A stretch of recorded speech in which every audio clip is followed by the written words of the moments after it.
fastest, strongest. He's got the best wrestling. He's got this and this. He's like, what's up, Big Papa? P Money. Welcome in. I put him down, and that conversation ends, right? Yeah, I find a way. And is that not why you want to fight Stipe versus anybody else? Yeah, that's the main reason. I feel like. Let me know if you guys want to get into the one box hit draft. He has courage. You know, he's $20 a spot. But and that's a man. Neither are you. Yeah, I'm not the youngest either. Exactly. Yeah, in sports years, I'm over the hill in sports years. That's for sure, especially in combat sport. But Stipe, he's an honorable dude. Let me know if you guys want to hop in.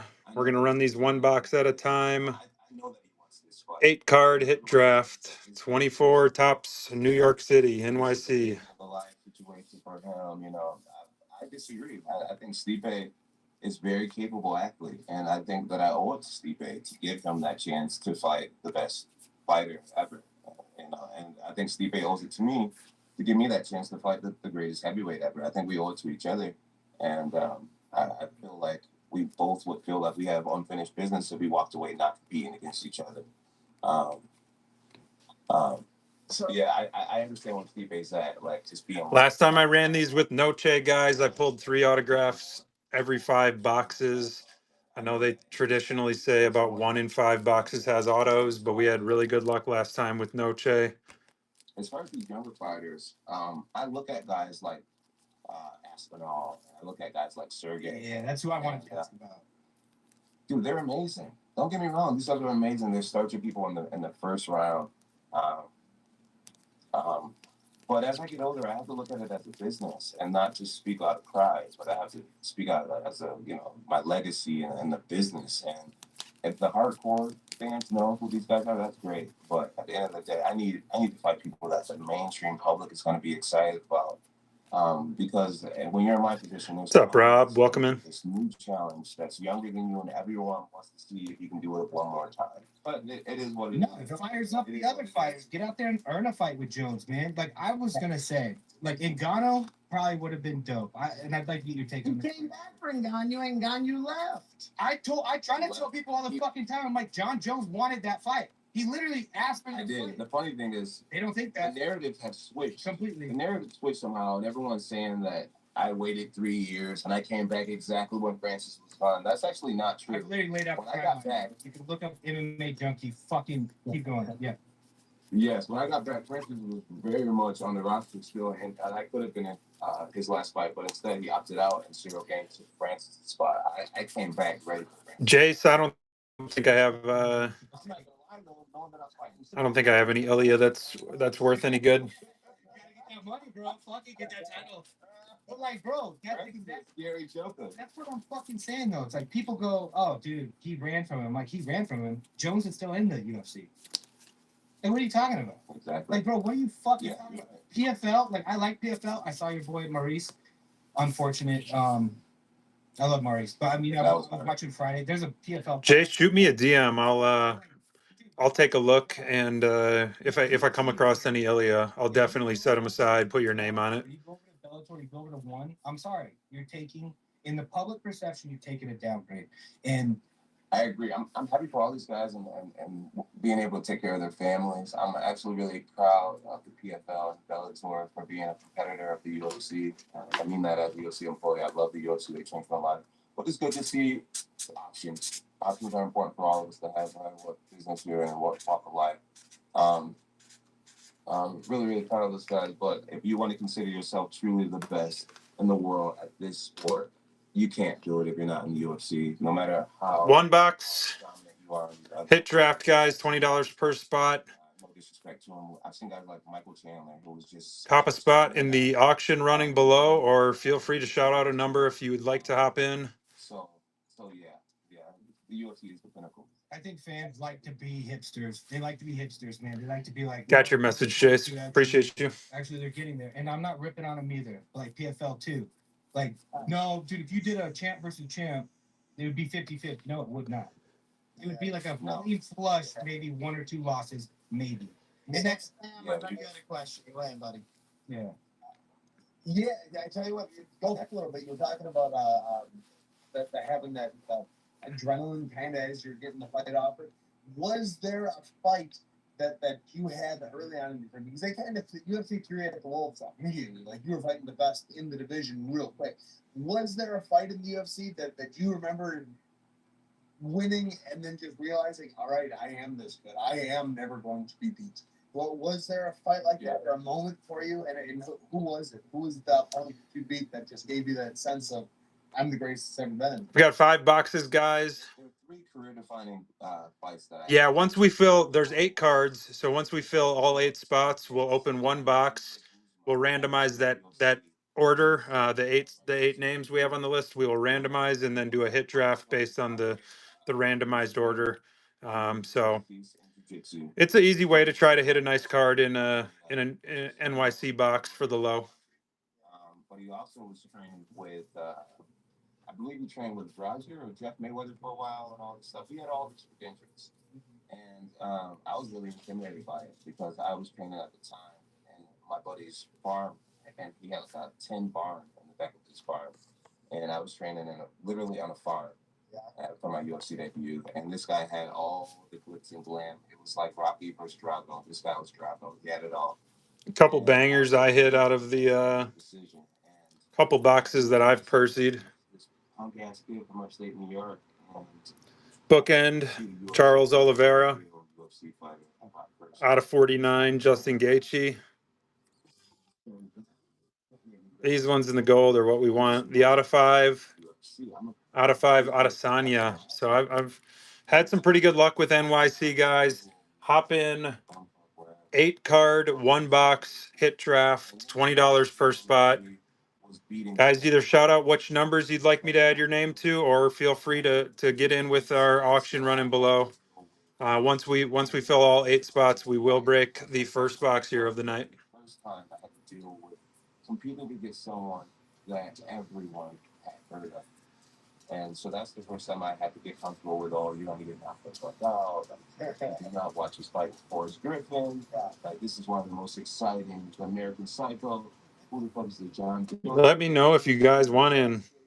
And so 1 box, 8 spots. We will do a hit draft for all 8 cards you get in each pack, in each box. $20 per spot, guys. Just focusing on confidence and power of mind. Either shout out a number, let me know which spot you'd like to grab, or feel free to grab the auction down below and prepay for your spot. Once all 8 spots fill, we will get into ripping.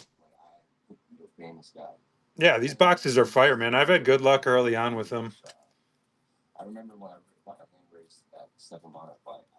Out of 5 JJ auto, that's sick. I said to myself, if I can beat him, I think I can beat anyone. Like, this is actually possible. Like, I'm a piece in the game. And why is my piece any less than anyone else's? So I elevated that night. And then Mauricio Shogun, who was the third fighting moment for me. I think the hit draft is the most affordable way to get a shot at hitting a nice card out of this. I am open to doing some random weight class stuff, but really lightweight, welterweight, middleweight, and heavyweight dominate this checklist. So Ninja Hua, he came out, he was holding the gold belt. He's holding it up. He was just so amped for his brother. And I'm sitting there in the ring, in the arena, I'm nervous, just like, man, this is my moment. This is my moment in life. And I looked up at the jumbotron, and I saw that gold belt. And bro, it was like as if it was like if I was like in some village and someone. P Money, hop in. Let's pull some more fire. Big old stake up in the air. I just remember thinking, oh my goodness, this is Tommy, get us kicked off here. Get a name added to the list so more people feel inclined to hop in. Just fucked up. You do not put the fucking meat right in front of a fucking hungry lion who's never had fucking steak before. You know what I'm saying? And that's what they did by showing me that belt. And I won that fight. What's up, Taylor? And welcome in. And I remember thinking to myself, I've never let this shit go. There is a misquote him. He was a track star. He made a quote about going up and like in the sky or something like that, and telling himself that he would never come back down. He refused to come back down. I think it was like a well, I'm not sure. I have to read it to you guys, but I live the same way. Like being in that high place, it's an option. It's an option to like hang on to it or fuck it all up and just come off the horse, whether it's taking a loss, just giving up on your original goals and dreams. And I made a promise to myself that because I can, that I will, and I'll always put my best foot forward to protect this great legacy that I have. I'm never coming back down. Yeah, you have it. You slow down. Yeah. You went up weight class and take the belt right back. Let's go, guys. I'm itching to rip these. I've had my bumps in the road and stuff like that, Yeah, but even in those moments, you have a choice of like, am I gonna get my shit together, get back on my fucking horse, and like get back to it, or am I gonna go and be some story of an athlete who fucked it all up? You know what I'm saying? So even in those moments when you're, it's just like, bro, I'm gonna figure out a way to just try to stay on that rise. You know? Was it Sarah Moon? I'm feeling reckless, like I'm flying up in the sky and never coming back down. No, it wasn't. But now you got me. You got me wondering. Johnny Buckets, Exposed Kitty. What's up? Welcome in, guys. Going over the Kuzma fight and then Bonner, because those were your first two UFC fights. And looking at your page, like I'm familiar with your history, bro, from the Mexico. Yeah, I was backing up the other day. But what's crazy? Hold on. What's fucking crazy is he goes, he fought Kuzma decision. Bonner, which fought with him, made him really feel like, another decision. And then right then when he beat Bonner, he was talking about all that, saying like that ignited a flame. Like I beat the fuck out of him, but dude. The Matt Hamill TKO. I'm calling it a TKO. And then TKO, submission. You started fucking people up after that, bro. And these are not, Andre Guzman. These are Shogun, Brian Bader, Matashenko, like Vera, bro. That's one of my favorites, bro. Vera is talking all the time. I'm gonna be heavyweight champion. You fucking broke his face. Yeah, that was crazy. Yeah. Breaking that down. He kind of disappeared after that. Yeah. He kind of disappeared after that. A little bit. Let's go, guys. All 8 spots open. Yeah, man. It's been a cool journey, man. I love the resume. I feel like I've been able to face the who's who. I never ran from anyone. I look back at it sometimes and I'm just like, wow. I think a lot of it is timing, man. I got into the sport at a great time. I had a great time. Chill guy, welcome in. I got in my early 20s and I got to face a lot of guys who were in their prime, they're in their mid to early 30s. But I just think it was just a great time for me, and I'm really grateful for that. That's something that's kind of out of my control. That's why I feel it's my destiny. I think my record in the future is going to be really hard to beat, just because of the skill level of all the athletes. Like you're not pulling up a 15, 16-time world champion. See, people are just too good. The competition is just too good. If you look at guys like one of the best back in the day was like a Matt Hughes, right? He could box, he got his jiu-jitsu and the wrestling. He's one of the first versatile cage fighters. But if you look at him today, man, would he be one of the top 10 guys, top 5? Would be hard for him. The game has changed. It's constantly elevating. So I'm grateful for my timing. Yeah, even look when Gracie Hoist came back and fought Matt. Matt handled him, Mm-hmm. Yes, Jesse Owens. That was the quote. Jesse Owens. That's big. I decided I wasn't going to come down. I was going to fly. I was going to stay up in the air forever. Jesse Owens. Yeah, that's big. Yeah. Okay, so I'll give you an example of when that quote came to me in the middle of a fight. I was. What's up, Sugar Slabs? Welcome in. And it was in round 1. He hit me with like a spinning back kick to the face, and then he punched me in the stomach, and I hit the floor, and he was technically a knockdown. And even the look that he had in his eyes, and the way he talked to me before the fight, telling me he was a multi-sport athlete, and he wasn't afraid of me, and that he believed it was his destiny to beat me, and all this type of stuff. I got in the fight with him, and he was giving me a true fucking run for my money. He was the only other person to do it to me outside of Gustafson. And I remember thinking to myself, fuck, you may have met me, John. That's what like a voice said to me right in the middle of the cage. It's just like, you may have met your match. And as clear as day, I saw a door. I saw a door in the octagon. And it was just like, hey, you've had a great career. You've done a lot of great things. This kid, he wants it. He's hungry for it. John, it's okay. It's okay if you come up short in this one. Like, just don't let him knock you out. But you can just kind of skate through this one and let him have it. Let the kid have the job. And then I thought about that like flying and never coming down. It's a decision. It's a decision to give up on yourself. It's a fucking decision. And something just as clear as that other boy said, fuck that. Yeah. Fuck that JV baseball player. Fuck that JV baseball player. JV, baseball, soccer, fucking badminton, hacky sack, whatever the fuck.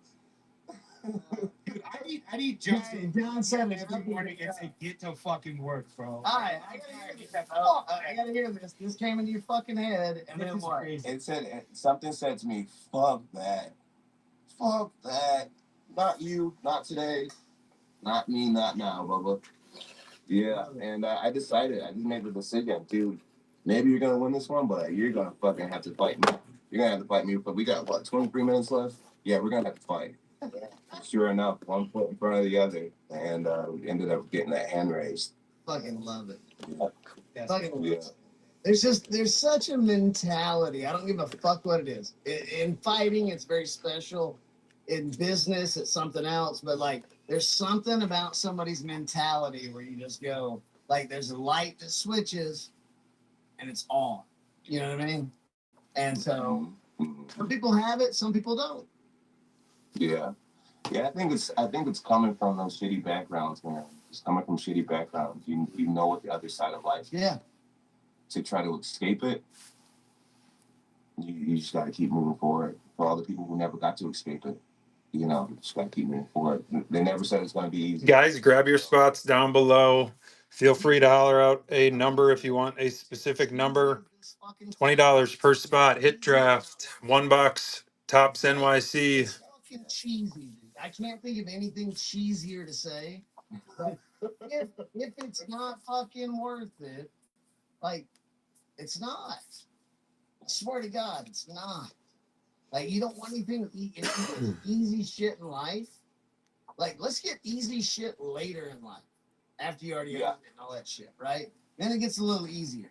But it really don't. It really don't anyway. Let's talk about this. Let's talk about this a little bit. Let's talk about UFC 293. Right? Okay, can I back up here and take a piss before we hit that? Yeah, go take your piss and grab your beer. Hey, John, your fight against Chael Sonnen, it just popped in my head. Your toe like broke in thirds or something. How did that feel in the moment? Like, did you not realize it happened until between rounds, until you're getting your hand raised? So in the moment, I didn't feel a damn thing. No. I was so happy to get back to Chael. Yeah. And in the moment, I didn't feel a damn thing. I did a cartwheel after the fight. I was feeling great. Got to talk to Joe Rogan, which is always a little cherry on top of a good victory. Right. And man, I looked down and I was like, bro, my foot is all fucked up. And immediately, the moment I looked at my toe is when the pain in the room started to spin a little bit. And I was just like, well, then there's a certain comfort with pain that you kind of have to have doing what we do. Yeah. Where you just kind of suck it up and just, all right, this is happening. Like, John, don't pass out. You're in front of everybody. So you just kind of take a deep breath. Yeah, I remember that interview where I believe Joe said, "Oh yeah, your toe's broken." You like look down at Cat and said, "Oh yeah, your toe's sideways." And I remember that look. Joe did a good job not making it a big deal. Right. There was just that moment, like you were saying, when you realize, like, oh, well, that's. Wow. I immediately was like, That's not good. Hell no.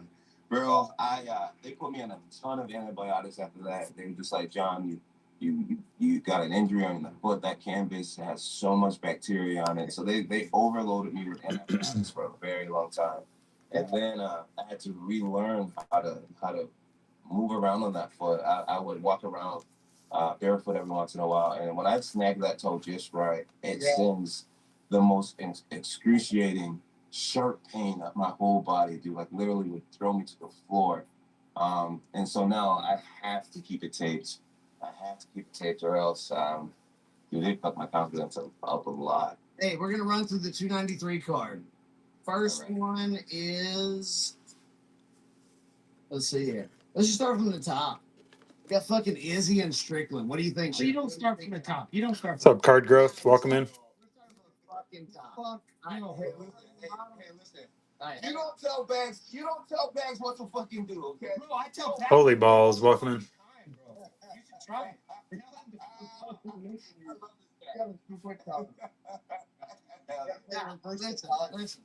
Let's start with Izzy and Sean. And you just had your fucking, you just like made up with Izzy, right? Yeah, we did. We saw him in Las Vegas, and I was having a drink, and he ended up trying to order a drink right next to me. I'm like, dude, that can't be coincidence. But I'll tell you a funny one, John. I'll tell you a funny one. Yeah. Me and Izzy ended up at the after hours in fucking Dallas after the fight. And it was just me and him. And he was over at the fucking, dude, the tables were like 4 feet apart.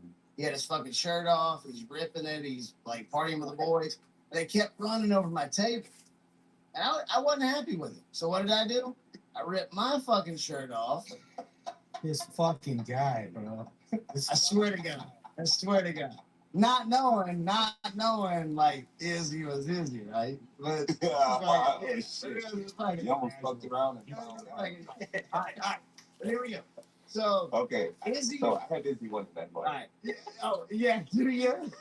Split decision. Hang on. The main fighter versus me at after hours. Which one? Your ass. For sure. All right, Strickland. That's the same night. So, we got Izzy. We got Duplessis. That was a. I mean, what you think about that? That shit was bro. I mean, I don't want to talk shit because me and Izzy have just become friends or whatever. Yeah. But that was uncomfortable. As a black man, I was uncomfortable my damn self. That was weird. True. I don't want to make you uncomfortable. So I just want to know this simple question. All right. Who is the best African fighter? Izzy, Duplessis, or Mike Perry? Oh, God. Izzy, Duplessis, or Mike Perry? Who's the best African fighter? Dude, the real nigga himself, Mike Perry. Mike Perry. He wasn't even second. I knew he would say Perry. Hell yeah. I love how Perry, he's like oblivious to all this too. It seems like he's like, He's genius. He ain't oblivious. I don't know. Bro, he's just got that swagger. He gets away with certain things, bro. Hey, I'm a big fan of Mike, dude. He's original. He's authentic, and that's all we can ask for. he's incapable of not being.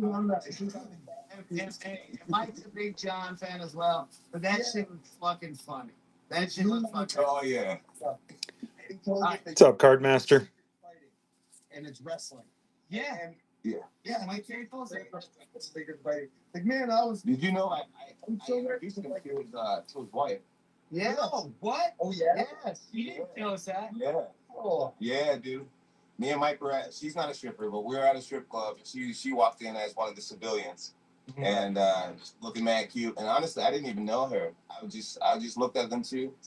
And Mike was out there in Albuquerque. He didn't know nobody or whatever. Yeah. And I was like, girl, all you gotta do is just say, be friendly, just be yourself or whatever. So I saw him and this girl, and I was like, sweetheart. I just grabbed her by her wrist, and I grabbed Mike by the hand, What's up, Hookset? and I just put their hands together, just like that. You said you And John, I know you gotta go. I'm gonna ask Wait, you. hold on. Does that mean I'm gonna ask Victoria's New Mexican? Is she from New Mexico?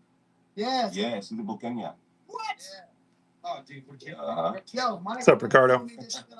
When Mike was on my boat, he told me John introduced us to each other. They got fucking 2 kids together now. John is the most. Beautiful. John went from like this way to fucking chill, legit. Like y'all think Mike Perry's fucking crazy now? Imagine how fucking crazy Mike Perry was before this. John Jones created this new era of Mike Perry where he's like a family man and kicking ass. I take no credit. No, you kind of have to, man. She cornered him, bro. You kind of have to. All right. You said, all right, now kiss. All right, here we go. Izzy and Strickland. What do you think, John? I got Izzy winning just because he's more versatile. I believe he does everything that Sean does, just way more calculated. You know, Izzy could beat Strickland in a boxing match if he had to. I just think he's more calculated, and I think his power is a few steps above Strickland's as well. Yeah, I agree. Tua and Volkov. Bro, you guys gonna be really surprised, bro. I'm not even sure who these guys are. Ty Tuivasa. Bam Bam. Oh, Bam Ty Bam Tuivasa and the really tall Russian. The really tall Russian. The tall. Oh. The one Derek Lewis knocked out. I got Ty Tuivasa winning that one. Yeah, I think he got his feelings hurt in that. It's up to demanding. And I think I've seen Volkov lose to a lot of guys who are a lot shorter than him. He doesn't really use his length the way that he could. And I can see Ty getting in his ass. Aggressive strikers usually. So honestly, I don't even really care about John's thoughts on the fucking card at this point. I want to hear John's thoughts. Honestly, I want to hear John's thoughts on like who's the fucking guys that you want to see right now? Who's the guys that are up and coming? Whatever weight class, it don't fucking matter. Like, what are the guys that you want to see that gets you fucking excited? Honestly, I may be a little cliche, but I'm with the majority of the community. I'm most excited about Sean O'Malley. I'm excited about him. I think he has the look. He reminds me a lot of McGregor. You know, he's really raw and authentic. You know, he has that kind of rags to riches story that everyone appreciates, especially in this country. I like him. What's up, DC? I really want to see how far he can take it. He's young enough still. Somebody kick us off. Who wants to get in on our one box hit draft, Tops NYC? I always put my money on the wrestler. And O'Malley,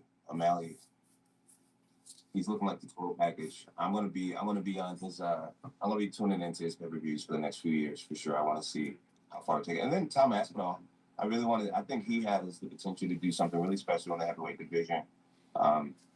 I think he's gonna be hard for the majority of guys to beat. I really do believe that. I think those two are the two that I'm most excited for their futures in the UFC. See where they're gonna go. So I had hit. I hit John. I'm like, yo, John, hang on, Matt. I hit John. I'm like, yo, Volkanovski's fighting fucking Islam, right? And I was like, what do you think? And John happened to be on his deal with his kids, and I was on my deal with my kids. And John was like, yo, like honestly, fucking wrestlers always win. And what did, you know, same thing Mike Perry said. He's like, what did John teach me? Wrestlers win, right? But Volk fucking showed up. Again, He did. He showed up again. He showed his wisdom. Yeah. He showed his wisdom. Volkanovski was able to pull off some really clever wrestling / jiu-jitsu tactics that you don't really see. Welcome in, guys. Pulled off against high wrestlers like Islam. Excited to rip some of the NYC. Hop into our one box hit draft. Yeah. And you could tell that he'd really been grappling. Non-wrestling cultures, they usually can't keep up with guys who are from a heavy wrestling background like that. But Volkanovski, he held his own. He really did. You know, he showed that the Aussies can grapple. I was like, well, he's a New Zealander, isn't he? Or is he Australian? He's Australian. Volk's Australian. All right, John, give me like 5 or 6 guys that you're like, yo, these guys are legit. Whether it's Bo Nickel wrestling or whether it's fucking Mally with the hands. Tom Aspinall. Yeah, we got Tom Aspinall. We got Sean O'Malley. Bo Nickel. Okay, fucking love him, dude. He's using what he knows and just fucking dominating. And then he knocked out that last dude with his hands. Who's gonna hop in, guys? Let's break our first box of the evening. He probably could, dude. Honestly, I'm not the best at anything. I'm just really good at mixing it up. All spots are open. All 8 spots are open. 1 box hit draft. Meeting somebody and they go, he shot a double on or a single on me right away. We've seen it. You always testing people out. Yeah. That's wrestling shit. I tried that with David Cormier when I first met him. Yep. I've been hitting ever since. It didn't go over well. What's up, NT?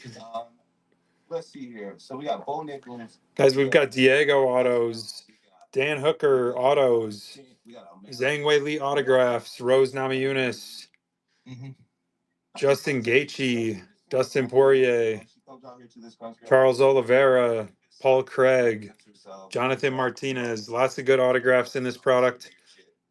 I support her. I like the underdogs, the long rangers type shit. I like her. I like Wei Li. Look at her grappling. Her grappling's got that same. She's so dedicated, bro. She's just so fucking disciplined. Who else?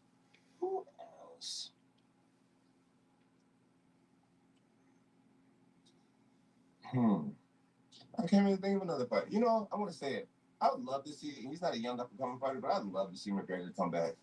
Yeah. He will always get my pay-per-view. But you damn right. I love what he did for the sport. I love the businessman that he is, the mindset, the marketability. I mean, he fast-forwarded this whole game up at least 10 years, I feel. And he's always going to have my support. He'll always get my pay-per-view buy. I agree. So here's my next question before you go. And I know you got to go. But, like, what's next for you, right? Like you're watching now Ngannou fighting fucking Tyson Fury for 8 figures, right? Like why is John Jones not fighting fucking Tyson Fury for 8 figures, right? Or who does he fight? What's up, Nasty Time? Welcome in. Like it's not a fucking joke. It's like that's a real fucking deal. You guys are now getting paid. Wheezy's welcome in. Yeah. Bo, welcome in. 8 figures too in the UFC. Yeah. Yeah, they take. Hey, take care. Hey, how about 9? Guys, who's gonna get us kicked off? Come on. Let's fill up our first hit draft of the night. This motherfucker wants to be like, oh yeah, he's fine, 8 figures. Shut up, Abe. We're talking. Man, I'm always happy for the guys, man. That's one of the reasons why I like Conor McGregor. It's because the progression of the sport, what he was able to do for us. I'm proud of that as well. The sport's been good to me. It's been really good to me. I'm able to take care of my family and walk away in my 30s, which is really awesome. But I'm aware that these monumental fights, you know, especially the financial side of it, so far people leaning towards Shara over I know MVP. It was a lot of things I say, but I'm happy that these grounds are being broke for everybody. That's really what it's about. You know, I'm breaking some records in the octagon that people are gonna have to try to break one day, and these guys are breaking records on the financial aspect. And we just gotta be happy for each other. We all have our time. Yeah, my man. For doing this, dude, you need someone to come over. Come and clean your garage and organize it, bro. I know he's still right back. You need someone to come over and organize your garage for free. You're the guy? I'm the guy, and then I'll beat you at Nazi. Oh, dude, I will stop. Oh, did we just become best friends? Yeah, we did. Yeah, maybe. I will beat that ass. Hey, maybe. I'll get your Instagram after this interview, and if you're ever in town, man, I'll bring you over to the garage and we'll fucking play. Baby, I'm here. All right, John. Hey, appreciate you, homie. Always great to talk to you. Hey, John. Sincerely, man, everybody at the Camp By family, man, it's been such a pleasure working with you guys. Ultimate professionals, super clean gear, and it's just awesome, man. Grade A, first class. Yeah. And I'm really grateful to be a part.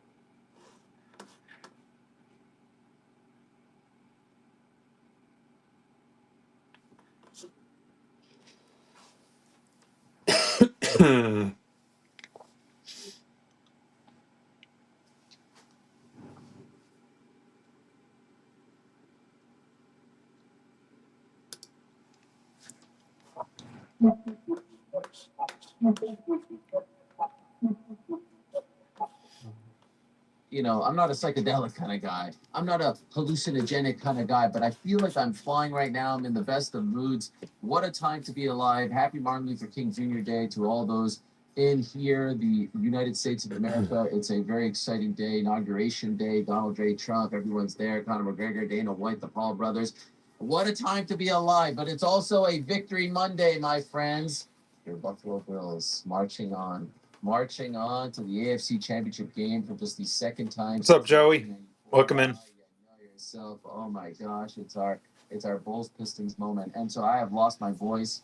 I was going nuts. Guys, who wants to hop in? A one box hit draft. Let's get it started for the night. Squeaky bump time, pooping in his pants. How about Von Miller? How about the boys in blue? Commiserations to the Ravens. Commiserations to Mark Andrews. Commiserations to Lamar Jackson. Oh, yeah, you can have the MVP. We'll take the Super Bowl MVP. Yeah. And how about Bruce Buffer and I in that promo, courtesy of the Buffalo Bills? Fitzpatrick says he loves Buffalo. I love Buffalo. And I'm on cloud nine, so we're feeling good. Yeah, that's me. Moments after, sweaty, exhausted, couldn't even react. My kids think I'm a lunatic. They think I'm out of my wife stayed in the other room upstairs. She wanted nothing to do with me. Who, me? You know what was the best part? The best part of all of that is you get to bed. It's now like 12:30 because I'm pacing. I'm so tired, but I'm like I have so much energy. And the best part is I'm just in bed, just going through all the content, all the videos, all the memes, all the post-game reaction stuff. I'm the DC picture. I'm the DC in bed picture. That's me. So a little sleep deprived. Then I have to wake up and shovel some snow. But I'm feeling good because it's a post-pay-per-view Monday as well. And what a night in Los Angeles. What a night in Inglewood, to be exact. What an arena. Golly, once again, MVP of Saturday night. Without a doubt, the Intuit Dome. That place is primo. Forget the Sphere. It's probably a lot cheaper to run that joint. This is insane. This venue is out of this world. The gold standard. I love MSG. I love the history. I love the lighting. I love how it looks. The ceiling, the Mecca. You don't get this at MSG. With all due respect, you don't get this anywhere in the world. Who would have thought the Clippers home arena is now the gold standard? But it is. And it was on Saturday. We've never seen an event like that. With the fam, welcome in. Here isn't a regular arena. That was special. And Saturday, to me, first pay-per-view of the year, UFC second show of the year, incredible gate, the highest gate ever in California history, highest gate in Intuit Dome history as well. It's like 5 days old. According to Dana White, some way, somehow, it went from like a $9.5 million gate to a 10.2. I don't know how they sold $700,000 worth of tickets in the span of 24 hours after the switch from Armin Tsaruki from Nato Moicano. By now, you know what happened. Saturday and this past weekend was a reminder why we love the sport so much. Another reminder why it's so unique, why it's so fun. Another reminder why we're all fans, why we all devote our lives to this, why we may love the NFL, we may love the NBA, we may love Major League Baseball, but there is nothing as unique, there's nothing as wacky, nothing as fun to be a fan of than the sport of mixed martial arts. And if I'm being honest, the UFC in particular, because look, Bills Ravens on Sunday. If someone gets hurt on Friday, the game continues. They don't bring in the Texans. They don't bring in the Raiders or the Chargers. Here you find out midday Friday that Armin Tsarukian is out, devastating. But here comes Renato Moicano on 36 hours notice. Where else do you get this? You don't even get this in boxing. If Artur Beterbiev has to pull out at the 11th hour of his fight against Dmitry Bivol, Hamza Shiraz isn't stepping. No, it's $20 for a hit draft spot. So we'll open one box. There's 8 cards, and we'll do a randomized hit draft for all 8 of those cards. Every single one of them delivered. Storylines galore, drama galore, theater at its finest. So $20 gets you 1 card. Super stud. And depending on the randomizer, different eccentric fighter, at least on. There's 8 cards per box. There's 8 cards per box. And we will randomize all 8 names that are on a list. And depending on the order of the randomizer, that'll be the order that you get to pick which of the 8 cards, depending on the order that you would receive, depending on how many spots you buy. So you get 1 card out of the 8.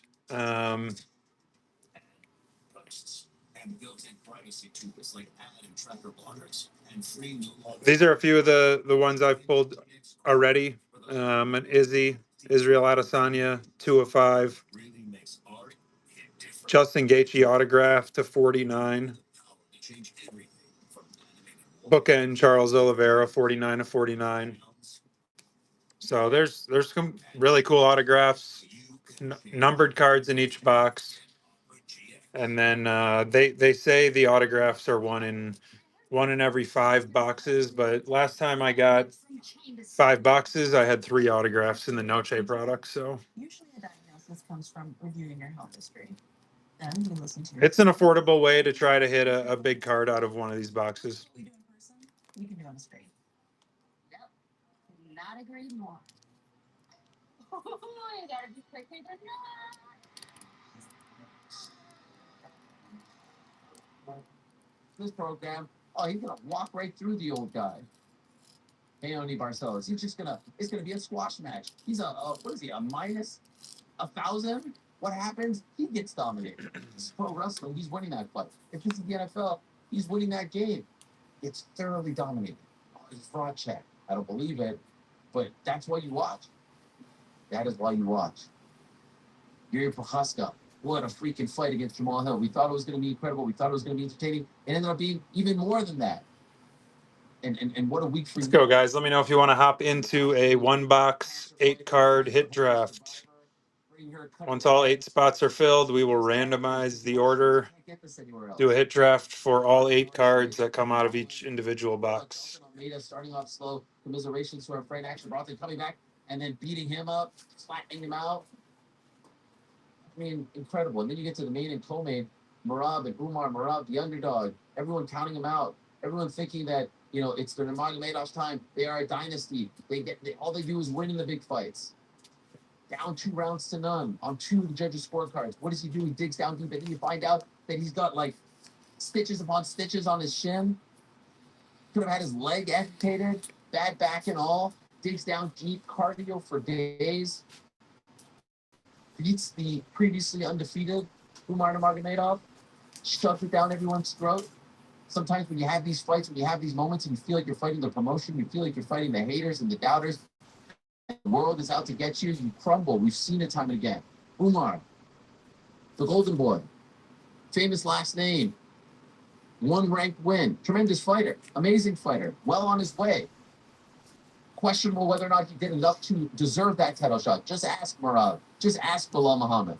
Ask these guys who have had to scratch and claw double-digit victories, double-digit winning streaks. Ask those guys if he had done enough. But sometimes that's the way the cookie crumbles. Goes out there and does that to him. And oh, by the way, breaks GSP's takedown records. 30 takedown attempts, lands 7 against Umar. What a guy. And then you get to the main event and Islam does what Islam does. Nothing to be ashamed of if you're Renato Moicano, but the anaconda and the dart choke from Islam. Just look at how the guy is just a freaking beast. This is Renato Moicano, who have been looking unbeatable, 3-0 in 2024. Thoroughly beats up, dominates Benoit Saint-Denis in Paris.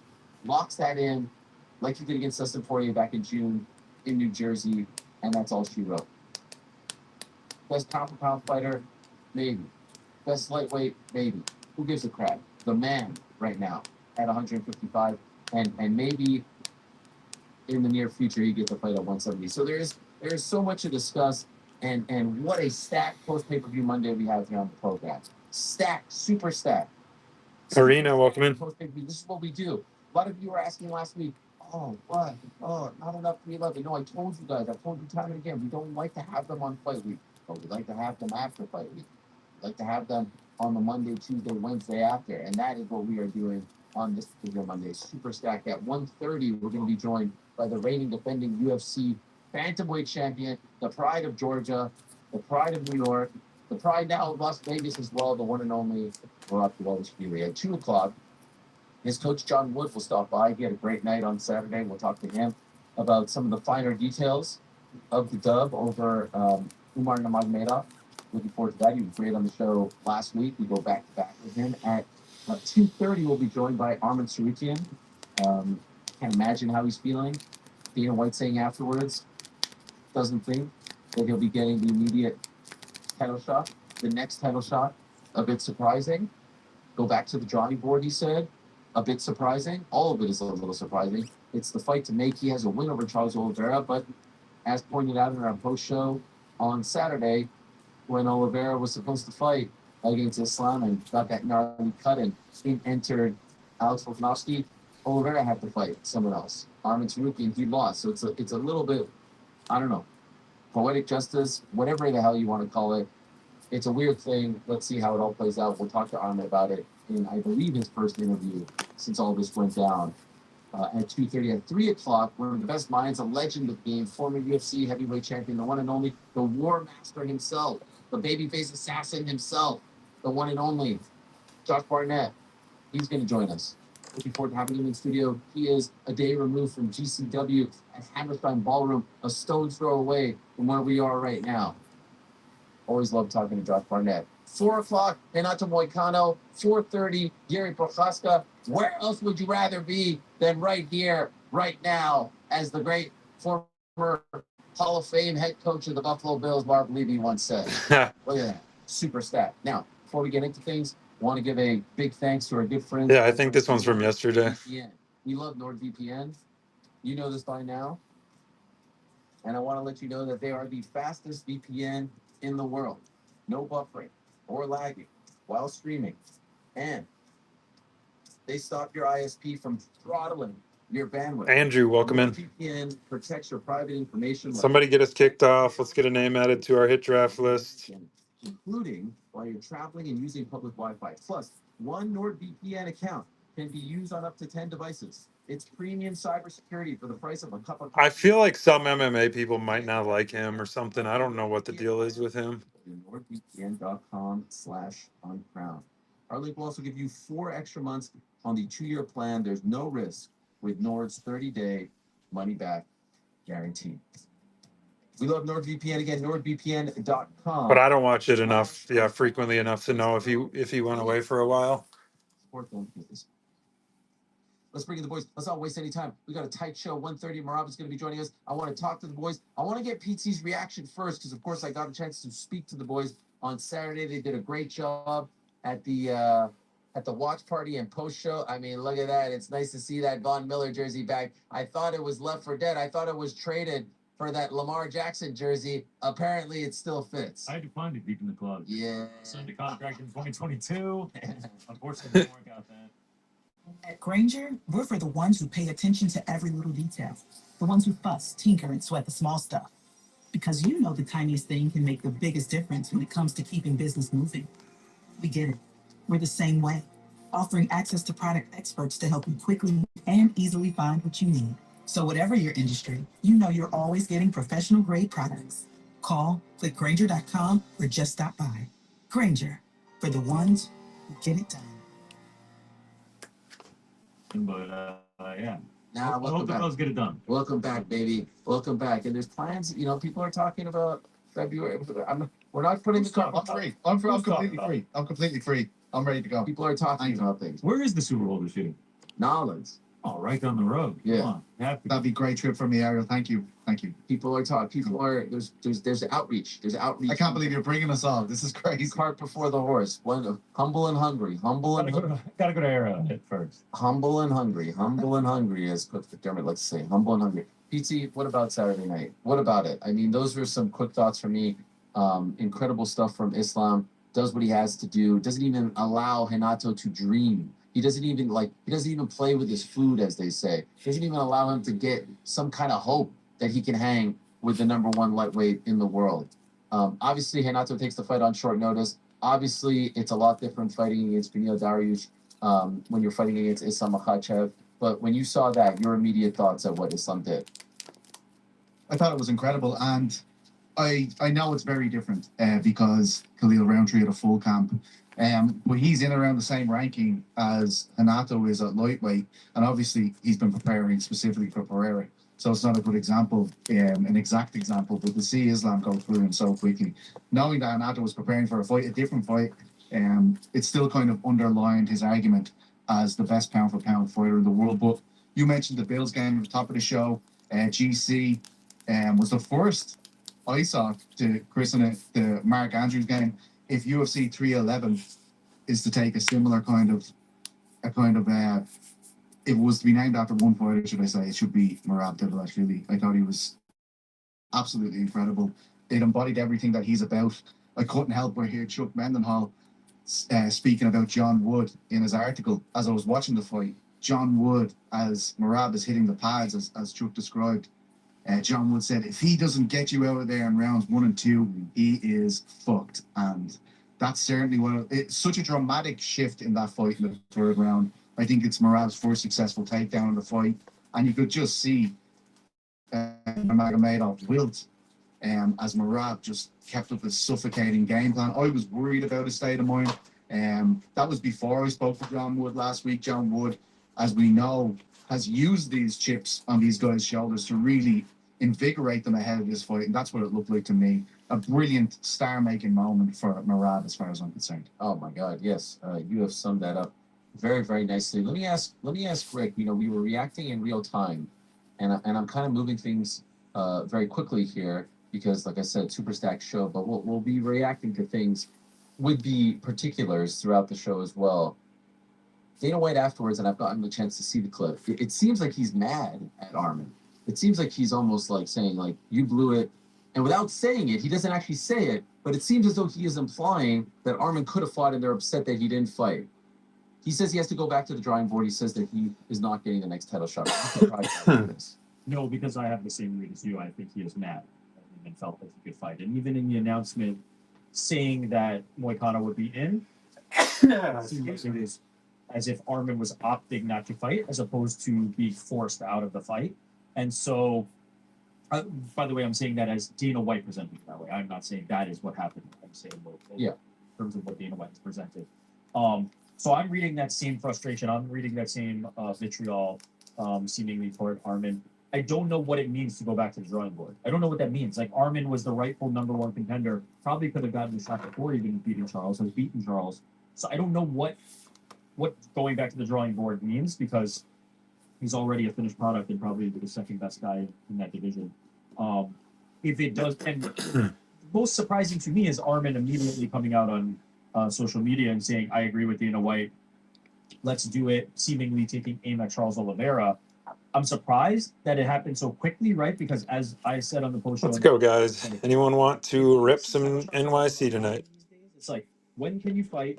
You have a date booked in this venue, this city, this location, and if you're not available, we're going to the next option for this title defense. So I'm surprised that he was so quick to kind of relent on the idea of him being next in line, but I imagine you'll ask him about that. That was the surprising part to me, not the fact that Dana was upset. You'd be okay with Charles getting the title shot, GC? You'd be okay with Charles leapfrogging Arman after Arman beat him at UFC 300? It's not like what Rick said, it's circumstantial, and we saw it happen to Charles with Volk back in fall of 2023. But it also does feel weird at the same time because Arman's coming off of a win over Charles, and obviously Charles has already gotten a shot at Islam and unfortunately came up short. I wouldn't complain about it, especially because Charles is such a star, but I don't know. I still feel like it should just be Arman. It's a messy one. Yeah. To your point, because he beat Charles, he's never fought against Islam for the belt. This was a big fight. He came across as the star of the show at that press conference on Thursday, and obviously they're in Los Angeles, and there's a huge Armenian population there. There's a lot of Armenian fans there. I mean, he just came across as a superstar, and I'm not implying. I mean, who knows? He maybe doesn't win the fight. You can make a strong case that Islam is just that damn good and better at everything that Arman is great at. I wanted to see that fight. I still want to see that fight. And yeah, to your point, Rick, I'm a little bit surprised as well. I'm a little bit surprised that, just on Saturday night that was conceded. Let's take his temperature here on the show today when we speak to him in the second hour.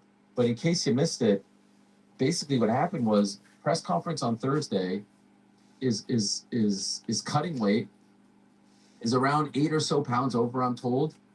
severely injures his back. UFC medical staff goes to wherever he's staying. What's up, BVP? Welcome in. He's in a ton of pain. He can't move. Once the UFC recognizes this, they start making calls. And the first call, the only call. Let me know if you want in on one of our the other lightweight one box he has a winning streak. NYC Hit Drafts we have going on tonight. Yeah, I thought he was the star of the show. I thought he was the star of the show at the press conference on Thursday. Beneil Dariush not in the same boat right now, even though he's a local guy. Deal gets done with Moicano. They say, okay, we'll see in the morning. Tarukian wakes up on Friday morning and is in worse shape. And so they tell Moicano, make 155. And the even crazier part in all of this is that Armin's coach, Pahumpa, is also Moicano's coach. He makes 155. What's up, Snow? Welcome in, guys. Yeah, we don't know what's going on. We just think it's same old. We find out, when was it? Like at around 1:15 Eastern time? Yeah. 10:15 or so on the West Coast. And there it is. The switch happens. Switcheroo. Crazy. Welcome in, Nick. Crazy. It wasn't as crazy as the Khamzat Nate Diaz one, where it kind of like is drawn out and playing out over hours. The UFC, credit to them, they kept the lid on this one, and Red Corner MMA were the first to break it. Then LA Times had it, but Dana was really quick with the announcement, and there it was. By tea time on Friday afternoon, we had a new main event. Now, PT, you may have had the tweet of the weekend, because after the Islam Makhachev win, and at the post-fight press conference, Dana White says, welcome in. Is number one pound for pound. What's up, Rip It? You guys happy now? I can't deny it. He's above John Jones. Now let's see what happens when John fights. But he said on Saturday, it's on tape. Everyone wants this for some reason. Everyone wants Dana to say it. He's not the pound for pound King. John Jones, it's now Islam. You may have had the observation and the tweet of the weekend. What was it? Tweaking. Oh, it was that as soon as I heard that, and I listened to it the next morning. So have you ever heard the term Judeo-Christian values? I suspect you have. Can you name any of those values? I suspect you can't. But you should, because Judeo-Christian values are the woke up, put on Dana's press conference, appointment viewing, and he said what you just said. And immediately my thought was like, well, this Jones v. Aspinall situation is not looking good. Why is he saying that? He has been so hard-headed about this for well over a year, having open debates at press conferences. As long as John Jones is alive, he is the pound-for-pound best fighter in the world. Why would that change so suddenly? Why would that change so suddenly with Islam taking on a short-notice opponent like that? It says to me that this isn't going exactly as planned. It's exactly how we envisaged when we were forecasting what would happen this year. It's very disappointing. I believe the UFC are doing everything in their power to make this happen. I've checked in with some sources in Wigan, and the ball hasn't really shifted since the last time we spoke to Tom in this show. I mean, this is what he wants. The UFC said it will happen, and it's not quite getting there. So, well, as far as we know, right, this fight hasn't been announced. We said that March in London would be a big media week because likely Tom Rivera is the most recognisable UK fighter in the world at the moment, and there will be a lot of questions about that.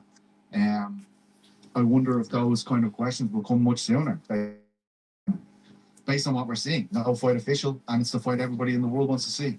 Yeah, we just had the uncrowned pound for pound rankings drop. I don't know if you guys saw these. But in case you're wondering what the team over at uncrowned.com thinks right now, it's Islam. What's up, Chris? Welcome in. Alex Pereira 2, Ilya 3, Merab up 2 spots to 4, Pantoja 5, John Jones 6. John out of the top 5. There's Tom Aspinall right behind him, 7. Francis Ngannou 8, Bilal Muhammad 9, Khamzat Chimaev somehow came up even though he didn't fight. These things happen. Crazy. John Jones now down to 6. Now, I don't think he's down to 6 in... What's up, guys? Who's going to get us kicked off here? All 8 spots open for the next box of Tops NYC. Heck, you can make a strong case for Merab 1. I don't think You had me up until that. Calling at least 2 autographs in these 5 boxes, guys.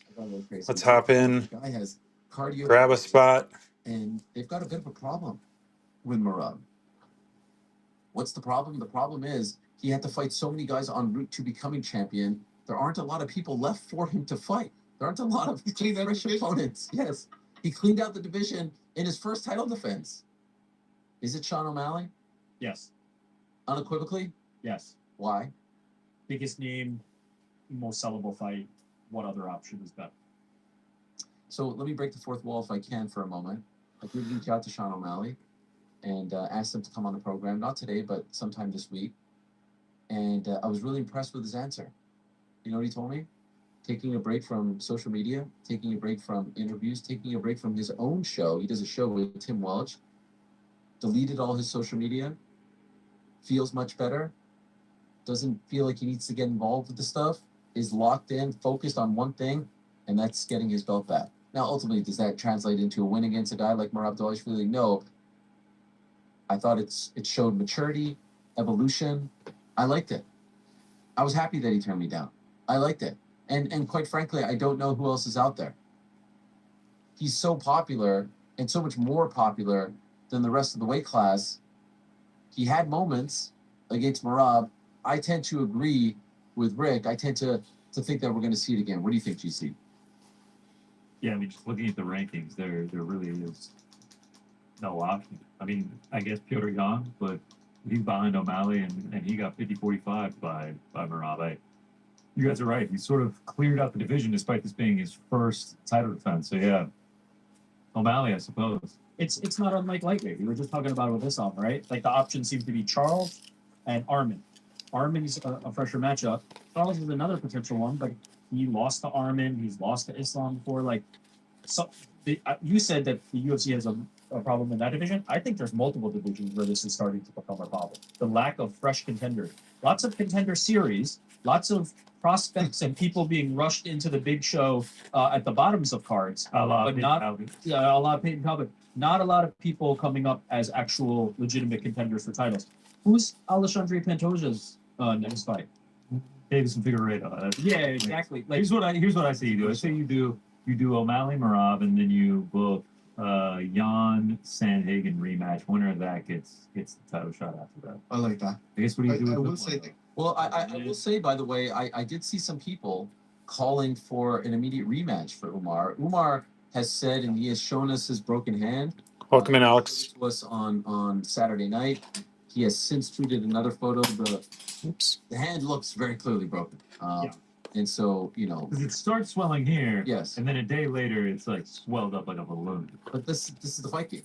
Now, also, the point is be careful with handbrakes too. The O'Malley getting the immediate rematch is like he was a champion. He had a title defense. I understand. You know, it's not this deep resume that like a Volker and AZ that warrants the rematch right away. But I mean, Umar. Feel free to grab a spot on the buy now below, guys, or shout out a number. Let's crack the first box of NYC this evening. 3, 4, 5 words. I saw some people supported for Umar. Of note, I didn't. Gilbert Burns, Bilal Muhammad. These are all the Ali guys. Yeah, of course they're all Ali guys. But I'm just saying, 3, 4, 5 was so definitive for Merab that like there was no question that he won the fight. Also, again, it's not a meritocracy. Should be Sean O'Malley has much more star power than Umar Nurmagomedov, despite his last. Look at that. Every single judge, and shout out to the crippler, Chris Levin. How cool is that, seeing him up there? 3, 4, 5, all for Merab. Levin, I thought had a perfect scorecard. I scored it the exact same way. First 2 for Umar. Looked fantastic. Chris. Yeah, who are you looking for? First round to Merab. And Michael Bell gave the first 2 to Umar. And I do believe the boys in the back also gave the first round to Merab as well. We did.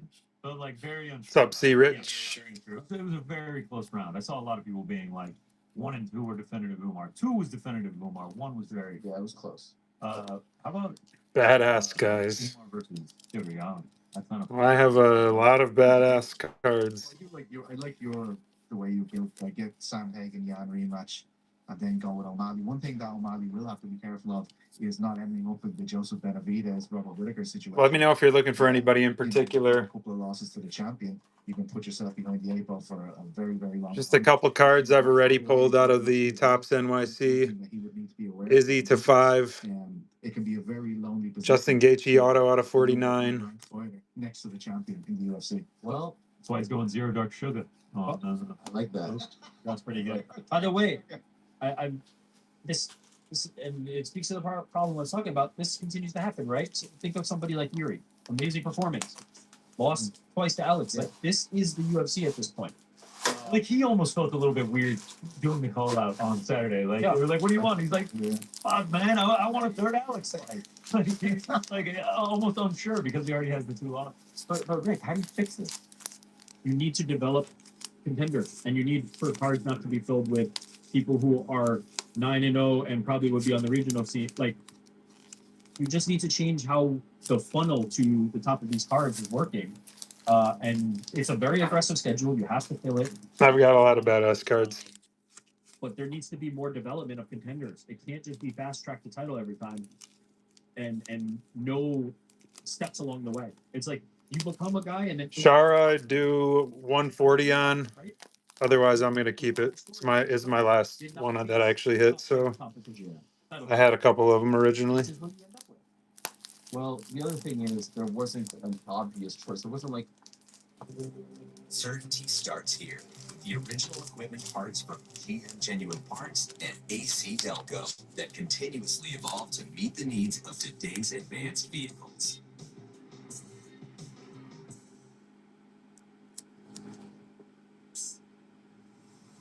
Oh, hey, It's pretty clean autograph compared to some of them that I've seen. $300 worth of hibachi shrimp on it. Hit me. Arigato gozaimasu. It's Japanese. Thank you. You can lock your card if it's ever lost or stolen. Yeah, no worries. Weird for real. Weird for real. if he like really leapfrog someone. No, it's availability. Yeah. What's up? How do you think Murad will feel about Umar getting another penalty? Yeah. Oh, I don't know. He thought he was mad first time. Duke Methanol just text me that. I have to give him credit. He just texts me saying Murad's head would explode. If they book that rematch, what you question? I don't see it happening. I don't see it happening. But you bring up a great point with Yuri. Here he is, fan favorite. Everyone adores him. Everyone loves him. He's getting all kinds of love before the fight, after the fight. What a fight! And afterwards, you know, he's asked about it. And to your point, I think that, you know, he was feeling a little bit weird. But he's also not the call out kind of guy. He's also not that type of dude. And I think he just said, of course I would want that fight. Now, worth noting, by the way, some news and notes from the past weekend. On Friday, UFC officially announced that the London main event is in fact going to be Leon Edwards versus Jack Della Maddalena. We knew this. This was long reported. Everyone. Cosmic, welcome in. That one. The chief support. The chief support is Carlos Ulberg going up against Jan Blachowicz. That's a great fight. I love that fight at 205. That's March 22nd at the O2. On Saturday, we found out March 8th, UFC 313 is going to be headlined by. What's up, guys? Welcome in. That's the one that we all thought should happen. And let me know if you want to get in on our 2024 Tops NYC one box hit draft, guys. Not quite as big. Got a few boxes, but still underdog. We can run through, which is fascinating. Shout out your spots or do the buy now to secure one of our first 8 spots. Justin Gaethje gets Dan Hooker, which is a tremendous. What was that? No, just a celebratory group. Octagonis, welcome in. Justin Gaethje really does look like Luke Littler, right? Well, I mean, Luke Littler's an older brother the that darts physique. Yes. Did anyone that bullied Luke Littler for being so into darts when he was younger, they had to deal with Justin Littler. The knuckles. Oh. And I believe that's 5 rounds. Yeah, 5 rounds. So. We also found out Tough lives. Yes, sir. Yeah. They're calling it the Ultimate Fighter Season 33 Helwani Sloppy Seconds. Winner gets their show back. Winner gets their show back. DC and Chael, love these guys. Winner gets their show back. It's like my two exes coming together to fight for my honor. I love it, kid. Now yourself, these guys. You like that one, Pete? Guest coach and Roll. Guest coach. Could you imagine if I show up? Right? Who's more likely to call me? Chael? Who's more likely to call me to do a session, a Hell Money boxing session? Chael, what do you think? Yeah, DC company man. DC would never. Yeah, exactly. Chael, it's a bad guy move, right? Chael would 100% be like, "Oh, we've got a boxing instructor." I'm glad he did that. Like, everybody knows about how important his microphone machismo was in the building of his career. He's like, this is a very important part. We've got a guest coach in today. Yes. It was none other than Ariel Hawani. A little shoulder roll, a little, I showed him the Philly. What's up, guys? Let me know if you want in on a one box hit draft. 8 spots. We'll randomize Now though, but it's not wasting the time. order and do a hit draft for all 8 cards. On Saturday, the reigning defending UFC bantamweight champion. They say you're not officially a champion until you defend that belt. Well, defend that belt he did on Saturday. The pride of Georgia, the pride of New York, the pride of Las Vegas as well. The one and only Merab Dvalishvili. Hello, Merab. How are you, my friend? Congratulations. Unbelievable. Well done. Thank you, sir. Thank you so much. How are you, Alia? I'm doing great. I'm over the moon for you. What a fight. What a performance. You had to dig down deep, but you showed afterwards that you are the man. And so could I ask you now, here we are 2 days removed from the fight. You look back at Saturday and how you performed. You're a champion. You have high expectations. You're your toughest critic. How do you feel about the fight on Saturday? I feel good. I was very confident about the fight.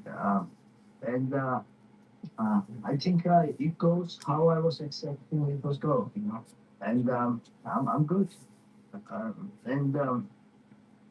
Yeah, I'm like it just happened and it's hard to realize. It feels for me like another spike session, like nothing. Like I don't know, like it's still hard to realize, like it was like for me it was just another spike session, like I did. It's crazy, but like. And yesterday I was driving back from the California, and then with the social media, I had really time on social media, and so I feel more. And because now everybody make like lots of memes from the fight, and they make a lot of jokes, and but so yeah, like so I know Uma was good. He was top 18-0, but I know also he was with my level. I know what I'm capable to do, and I'm glad now everyone saw. So I saw your coach John Wood say afterwards that he was actually easier than YouTube Premium is ad-free YouTube and video downloads. So you can watch cooking shows as you eat airplane food. YouTube Premium. It's way more than ad-free. Try 1 month on us. Hey, Peter, welcome in. You guys thought you would be. You share that assessment. You agree with them. Yes, but I have like this mentality every time I fight. So I respect my opponents, and I don't look them. It's easy, Doesn't matter who it is, and even I always know that I was better than Umar, and I know that I was gonna win this fight. I was still, as a fighter, I was still respectful for Umar, and I was taking serious, but. Yeah, I mean that's up to John to say. It was more easy than what he was accepting. But I was preparing for worst positions, worst situation. Of course, I was ready for even more hard fight. But I was controlling. I was doing just enough to win this fight, and yeah. So I actually want to go a couple days before the fight. When you did your photo shoot with the belt, it's on Getty Images and whatnot. Everyone starts talking about your leg, and it's very clear that something's going on with your leg. That there's an issue there. Not really quite sure what it is, and then we come to find out that you had this very, very scary injury that required a lot of stitches. Can you tell me about what happened from beginning to end? Like how the injury occurred, the stitches, and whether or not this, affected your feelings towards fighting on this date. Yeah. So I was after I win the belt, I was traveling. I was in Georgia first. I was in a couple countries, uh, in French, in Saudi Arabia, and I was in Abu Dhabi.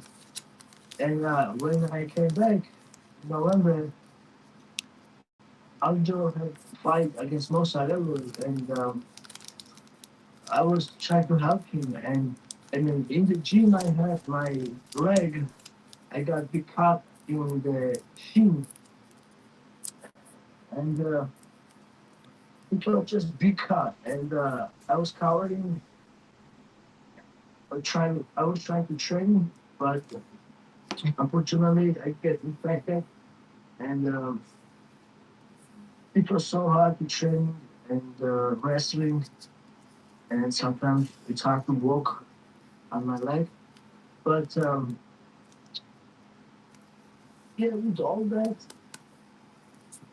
I was mentally, I was thinking I would come back in March to fight Umar Nurmagomedov, but Umar said he wasn't able to fight in March because of Ramadan, and even I was dealing with this injury. I still take this fight, but and I was dealing with this injury, all this training camp. Okay, and so this happened before the fight was made, right? Yeah, my injury happened. Yes, before the fight was made. So like when, like November, October? Yeah, like middle of November, I believe, but it takes so long to give up. Just the cut was still open, and it was taking so long to heal up, and it finally closed down in 5 weeks. And then I was worried the commission not gonna let me fight, and I was doing everything for the creams every day, doing massage and all the therapies, and actually California has a very strict commission, and they check everything, my body, and Thursday I have a pants on, and the commission guy asked me to show him leg, to show to shin, and I lift my leg pants and show him the shin, and he was still talking, and then the second time asked me to show him another leg, I show his left leg, and then he don't. What? No, that's not. Yeah. You showed him the same leg twice? Yeah, I did. Because, yeah, who knows? Maybe I can pass, but I was worried there, maybe, because it looks like a fresh, but it's been a long time cutting. Wow. Yeah. That's a brilliant move on your part. Well done. So you said it closed up on fight week. So even like throughout the entire camp leading up, a week before or so, it's still fresh. How are you training with it? No, I was counting. You can go back to my pictures. Every time I have something wrapped up at my leg, and I was training. And then I tell you, if somebody accidentally touch me, every time it was big pain, and it's always, of course, when you have something little injury and painful area, every time, always everybody touch you there. Like it's how it works. Yeah. Especially wrestling and jiu-jitsu. How many stitches? 27. And can I ask you, I had two cuts, like one on top, it was small, but the bottom was big. What did you do to actually cut your leg open like that? Yeah, I was in the gym at the stairs. I was working out with I hit the stairs. I was like doing cardio training in the stairs. And I hit the stairs like my shin. Wow. That is awful. How did it feel in the fight and now after the fight? Now that it's like just completely exposed. In the fight, nothing. After the fight, little. If I touch a little pain because I guess maybe it is, but no problem. In the fight, nothing. Okay, and how does it feel now? Who wants into our hit draft, guys? 1 box hit draft. Let's go. So yeah, what happened was Nobody wants in. as soon as I signed the contract, they sent me UFC countdowns to film everything, to documentary everything. They always do this at the beginning of the camp. They do interviews and then they leave you wrong time. And so I was training at Syndicate MMA, and I have a little garage in my house, a workout garage, and I wanted to show more, like training outside, training in the park with my friends, and I work out. I live Champa, welcome in. out of my house, and in the outside park, I was lifting my friends and running with the friends, and Let's like go, guys. Who wants in? exercises, like Somebody take down a spot or two. Get us started here. get your back strong, but because of I wasn't training hard before. When once I started hard training, I guess I put too much pressure to my back, and it got spasms, and my lower back was so painful. And, some like next couple of days, I was in bed. I cannot even get up, and I was so depressed. Like I can't fight. I know I will never cancel this fight, but What's up, Show Me? Welcome I in. wasn't sure if this pain was gonna go away, and thank God I worked with that, and little by little I came back, and I started training, and so yeah, I may finish this camp with this, but like like I'm a professional fighter, and I will always find a way to fix stuff, and fight. At any point, did you or your team talk about the possibility of maybe having to withdraw from the fight? That it was getting too worrisome, too painful? Hey, we need to really talk about this, think about this. Did that happen? My coach, I would say yes. If you tell me and if it's really painful, like, well, this fight, like, I don't want you take this fight with pain and injured, but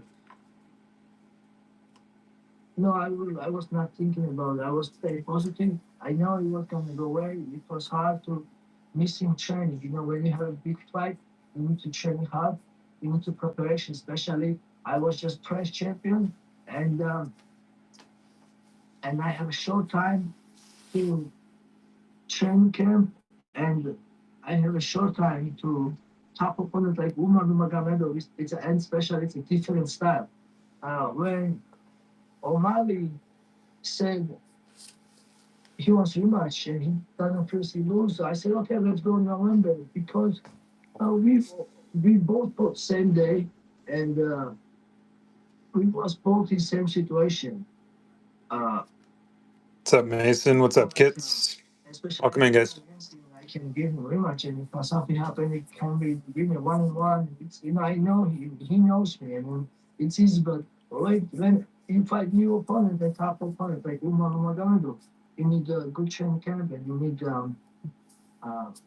to be healthy.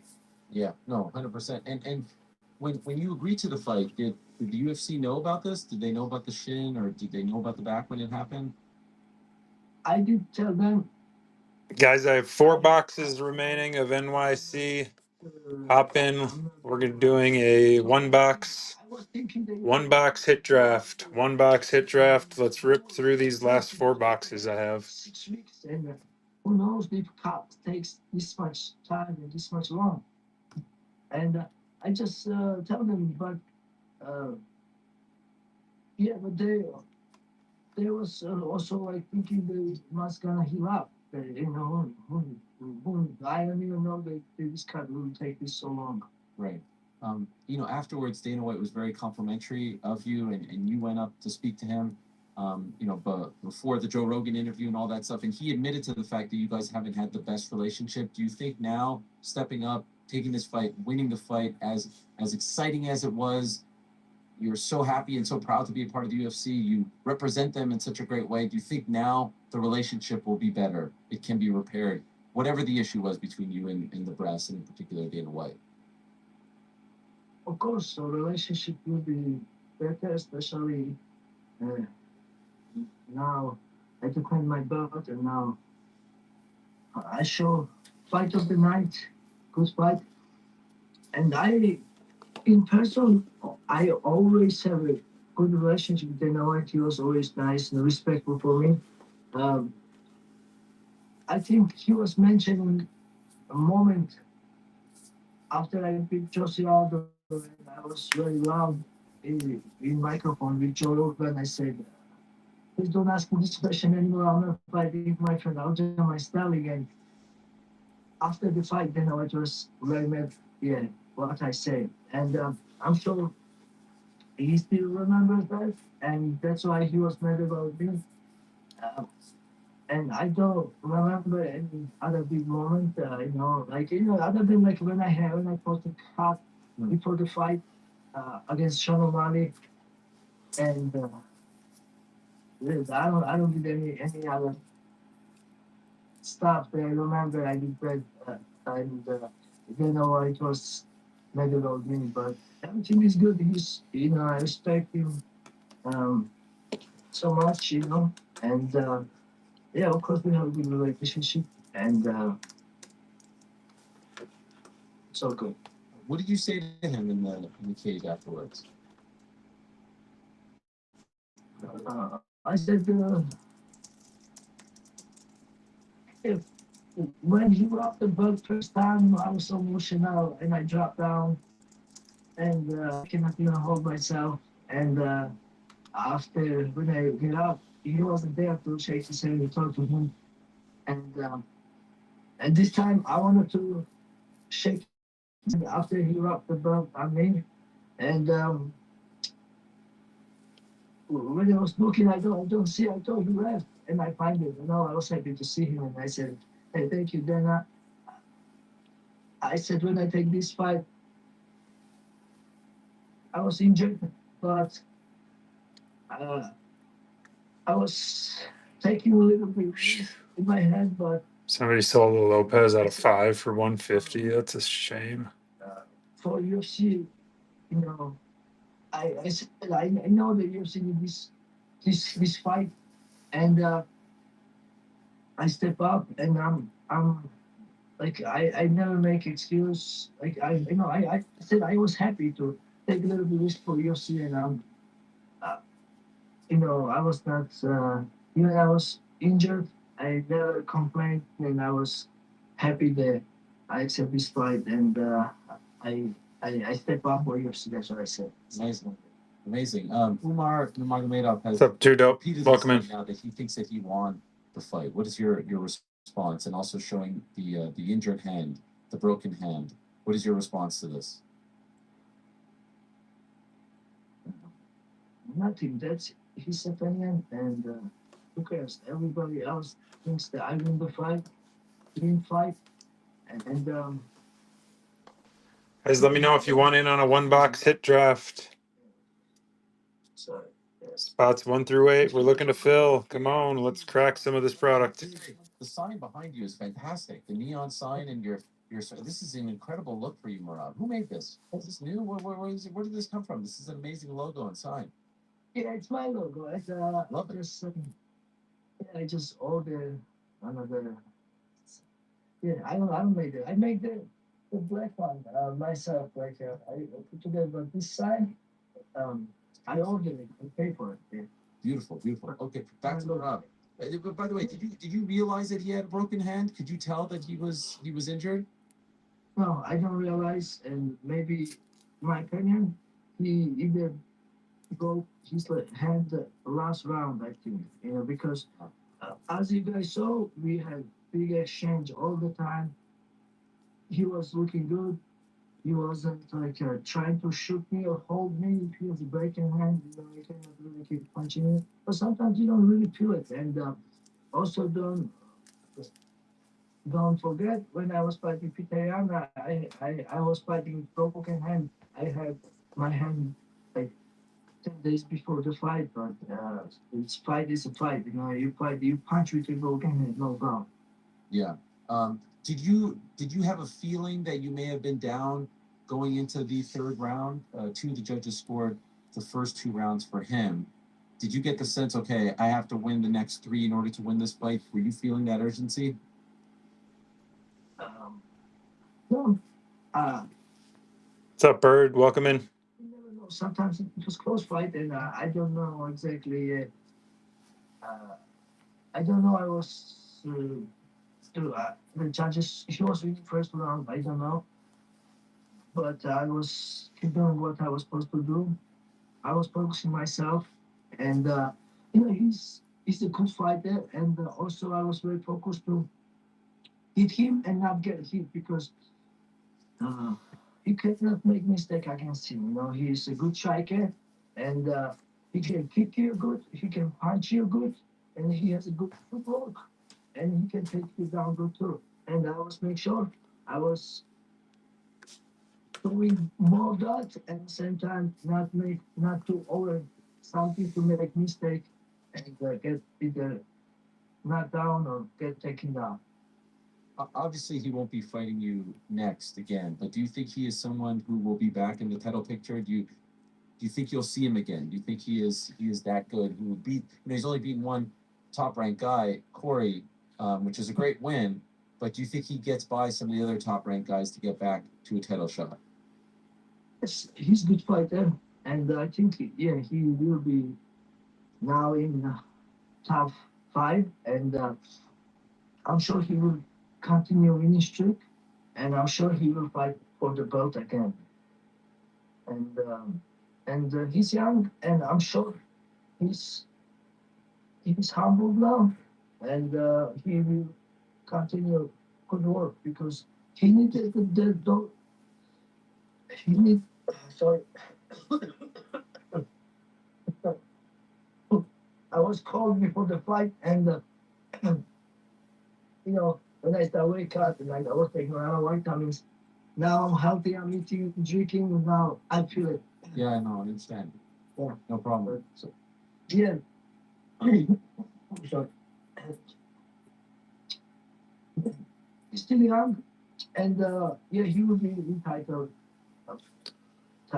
conversation. Let's go, guys. 20 bucks per spot, 8 spot hit draft. Let's rip through the last 4 boxes I have. Was there, and it seems like there's no one else that really makes sense for you. Do you think that he will be your next opponent? Yeah, I have no idea, but looks like I guess yes, looks like maybe he is my next opponent. But who knows? I want to fight for best option. Whoever is the best next, and I just want to be busy. Would you be okay with that? If they say it's Sean again, would you be at peace with that? Yes, sir, I will fight Sean again if UFC asks to do it. Okay. And you said you want to fight 3 times if possible this year. So if it was up to you, which months? Like how soon do you return? And then when do you have the 3rd fight this year? If you could map it out. My original plan was to come back after 6 months. I win the belt in September, and I will stick with my original plan. I would like to break free with the new Opera GX, a browser that puts you in control with a brand new by March again, and after March maybe summertime, and then maybe hopefully New York November. You know that would be my dream come true because I always fight. Well, I always want to fight in November, not November, New York, and I never had the chance and opportunity to fight there, and that would be my dream to fight New York. Okay, so I have a feeling you're not going to fight in March because they announced Alex Pereira. Daners, how's it going tonight? But even if they didn't, hop in. It's crazy. That's in less than 2 months, and you have Get us kicked off. Wasn't healed, and Let's get some momentum going. Rip these last 4 boxes I got. Okay, if I need to, I will take it. But like my mentally, I was like I tell you, this fight was extra. Like between I don't have plans to fight. No, not January. Like to fight this much soon, but that was like extra something. something I wasn't prepared mentally. But like yeah, but Dave, welcome in. like when whenever, man, I'm ready whenever it's possible. Okay. It's not necessary to fight much, but yeah, if UFC wants me or if UFC asks me, and I would like to fight in March, but if not, I can fight in April. Okay, and we'll let you go in 2 minutes. Again, thank you so much for the time. Were you counting, Murad, the takedowns? Did you know when you beat GSP's record? Like I said in interview, I was not looking for break this record beginning. All I want to punch you was not gonna do space. But in the fight, like we told one moment, I must shoot now because of maybe it's gonna have my record, you know, like first one moment I was thinking like this, that's why I shoot. But I was not counting because I'm a professional fighter and I was more focused for fight. Like I tell you, I was fighting top contender like Umar Nurmagomedov, and I was trying to punch him and not get 8 spot, $1 break, guys. We'll do a hit draft for all 8 spots. We'll randomize the order.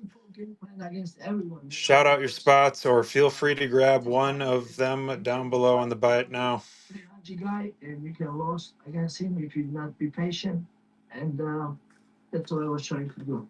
Okay. There was a picture that I saw on the internet that was floating around where it looks like he's trying to take you down, and you've turned, and it looks from the picture that you're saying something. Let's go, guys. Let's rip these last 4 boxes, see what we got in them. So, is that what is going on? I'm calling at least 2 autographs out of the 4 boxes. Are you talking to Khabib in this moment? Yeah, like his team, like I was joking with that. You can take. Hopefully a couple low numbered cards, maybe a 1 of 1. Like I was joking. I had fun. I have been pretty lucky with this product so far, guys. I had fun. Like I tell you, I like positive. Man. Even not fighting. What's up, Jugs? Welcome in. Positive things, and I was making a little fun of Umar. Okay. And speaking of that, you know, it was very personal for you. You were very fired up. We talked before the fight that it felt like you were very emotional in the press conference in December. All 8 spots wide open, guys. Let me know if you want to hop in. $20 per spot. And all this now behind you. $1. UFC NYC Hit Draft. Off your shoulders now on this Monday. Do you feel like you can relax a little bit because, like I said, you proved your point. You made it happen. You defended your belt. You know, I was mad about him. It was personal. I was so mad, and you know, I'm a professional fighter. In the octagon, I will still do my thing, but it was very hard. Like I look like an asshole all this time. You know, I was complaining, but I was really mad. He really disrespect me, especially I know him. Cooper, welcome in. And I was keep saying same thing, and Umar's friend was keep making fun of me. That was the pressure, but $20, guys. Very affordable chance to hit a very nice card. We'll randomize all 8 spots once we fill up, and that'll determine our draft order. Do a hit draft for all 8 cards that come out of 1 box. Let's fill up. Let's rip these last 4 boxes I have. See what we have in them. And I was taking little decision, and especially he take the picture with the provocate guy, the guy who try to fight me, and Umar take a picture after. I would never do that. And if somebody provocate professional fighter, and I will never tell this guy good job, right? Even whatever. And so for fight week, I was already happy, and I finally move on, and I was not thinking my feelings, and I was very calm down. And after the fight, I don't feel any big pressure come off now. Like I tell you, I was happy take this fight. I know UFC need me, and I step up, and I know I was doing something for company, and I was happy with myself, even if I lost. Hey, I'm doing my best, and UFC give me everything. Now it's time to me do something good for them and give this fight people and give this fight UFC. Okay. Last one. I saw the video afterwards of you and Magdi Amakhov, and it seemed like this was a huge story that he lived with you, and then he went to go train with Umar, and it seemed like you were telling him it's okay, that no hard feelings. Is that what the interaction was about? And could I ask your initial reaction when you found out that someone that you had brought in to live with you was training with Umar? Yes, I love Magdi Amakhov. He's a great guy, great kid, really talented, and I wasn't not surprised because he was in bad spot because he trained with us syndicate MMA, and when usually Pakistani fighters come here in town, Magdi always hang out with them and training with them, and he loves Khabib Nurmagomedov. He loves Islam Makhachev. He loves Nurmagomedov. They are his country people, and he always talks about them. And we were talking about highly about his team all the time. And I know how much he loves his team. And he was bouncing like between us always before. But and then when this fight happened, and when Umar arrived, he was still training sometimes with us and with Umar, and and it was the moment that he has to take a choice there who can he training with, like because he cannot do that, like training with both of them, and he decided to train with Khabib Nurmagomedov's team. But like I said, I understand. I don't think I believe he's not a sneaky guy. I'm 1,000% sure he don't tell specifically. Hey, Merab has this one week. Merab has this one shown. I was very confident about this. He wasn't talking like I'm there or like he wasn't like I don't know what's they call the spion. I love him. I know he's a true guy, and I was it was never pressure. Even I find out that he was training with Umar Nurmagomedov. I was actually fine that Umar has an extra good training partner. That's okay. And Guys, I just pinned some Percy's if you want to rip down a personal box. I trained with the guy. There it is down below. And also, Or we can keep trying to fill the one box hit draft. that's okay, because the guy is a good guy, and I do stuff in my life, and I don't even count. I don't. If I have somebody, I don't do this one because of the person that has to do it, pay me back or something. Even if I do something for my house, I do it. It's no problem, and I will do. I will help everything I can with Magdi. I love him, and whatever he needs, his life, I will help him with. It's gonna be the financially with my house, or if you need the corner, you need the training partner. I will help him because when I need the training partner, he helps me. So good. You're a class act, Marab.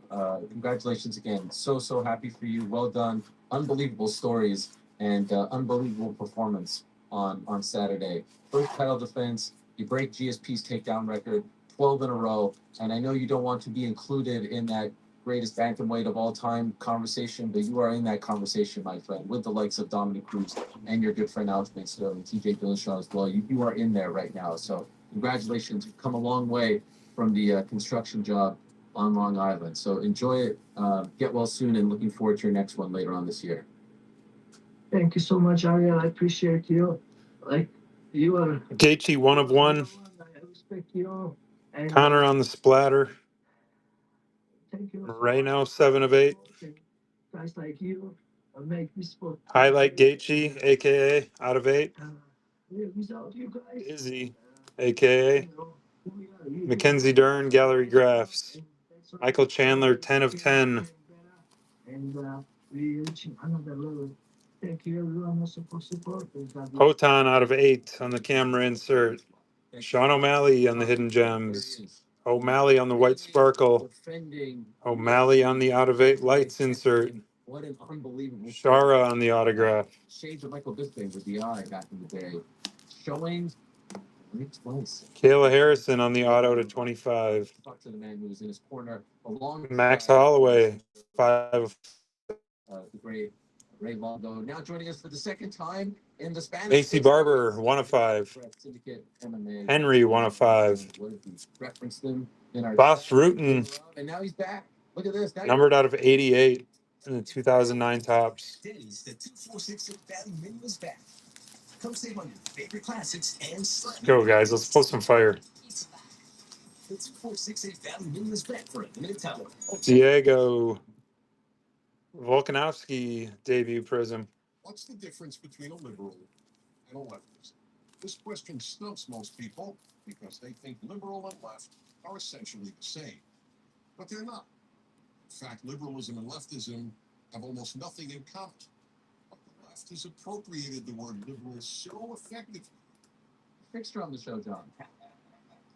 Yeah, thank you, man. It's an honor. I've officially made it in the world of MMA. Yeah, right. Well, congratulations to you and the team on a phenomenal weekend.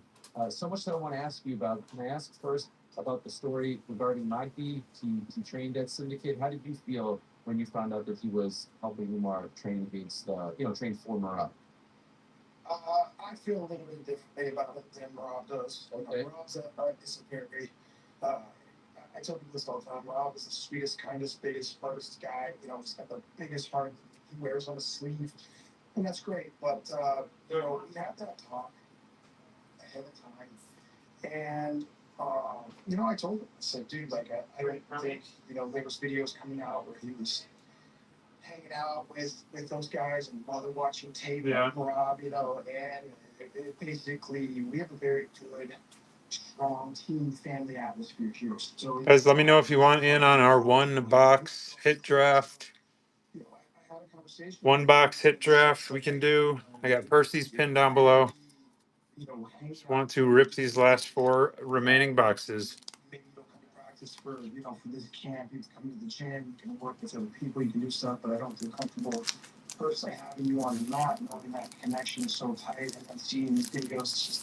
We end up where we're at, with the drama and all the bullshit that comes with that. And so I told him, I said, but with that being said, if you do leave and you do go train with them, then you're not coming back to this gym. So, that's kind of where I stand on it. Obviously, I had a conversation with Mohawk, but, I think that's kind of that's just a no-no. That doesn't happen in any other sport.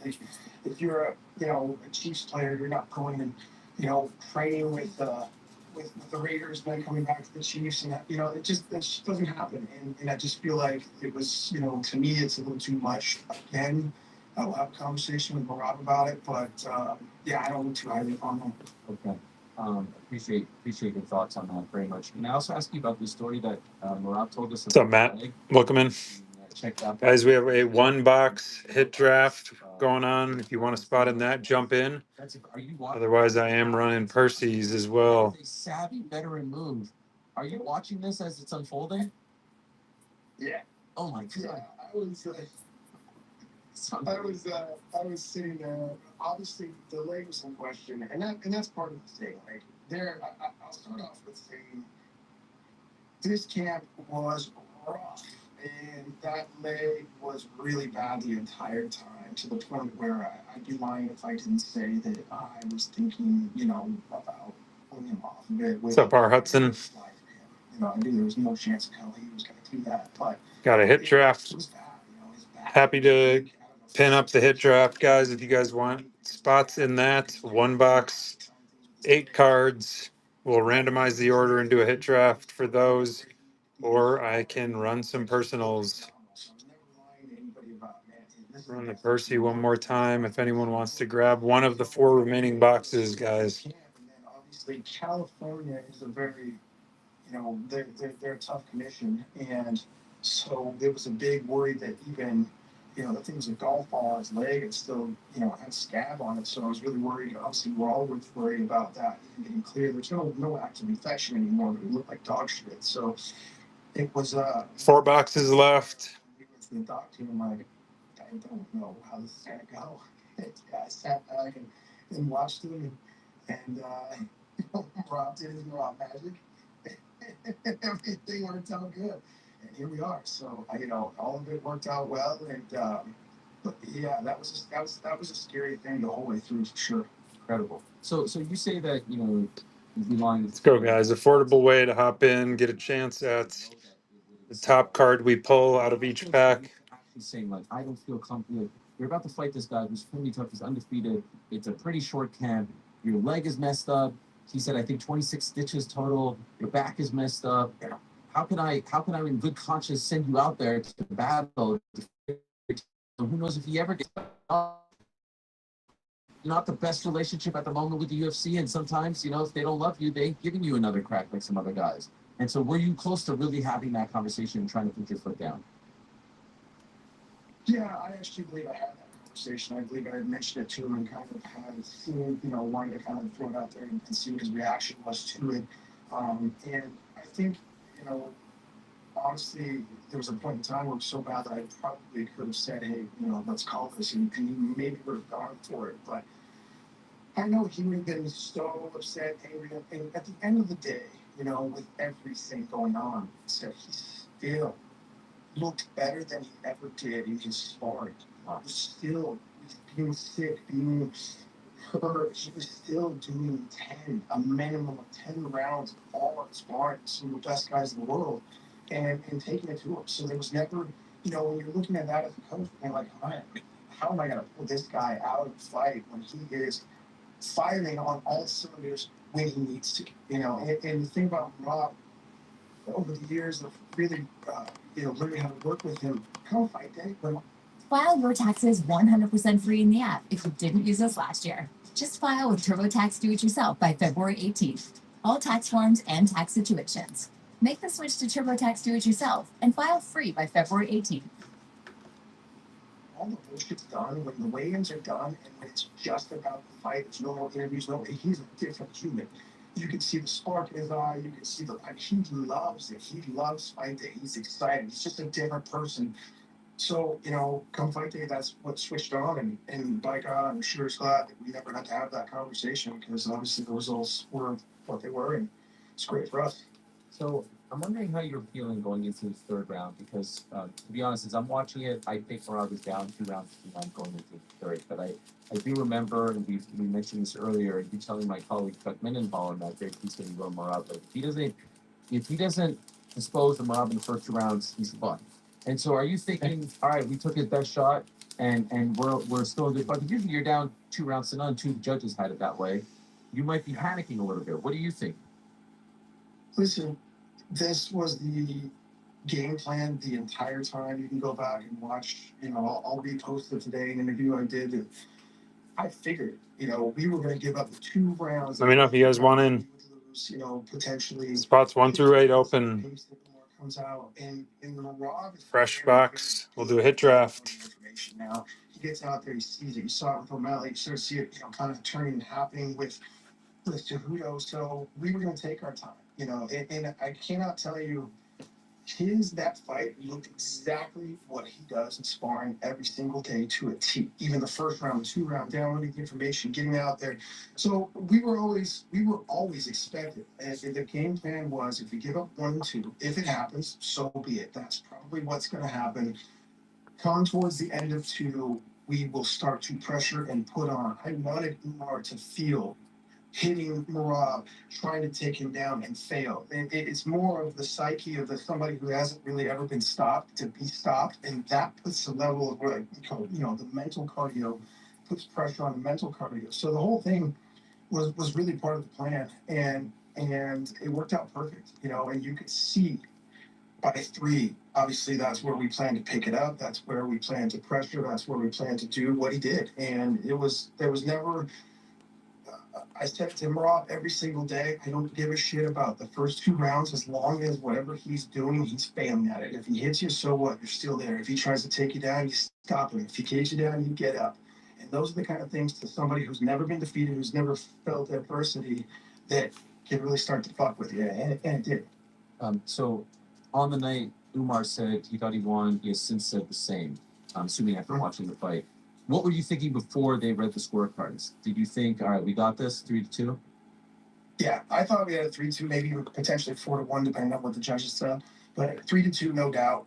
I rewatched it. Still think 3-2, easy. And one judge I think gave us 4 rounds. Yeah, the first and so I knew those. Yeah, I knew the first and the second were close. But I anytime it's close for me, I'll give it to the other fighter. So that's where once I saw the third round, I was like, okay, we're in home stretch now. This is going the way we want it to go.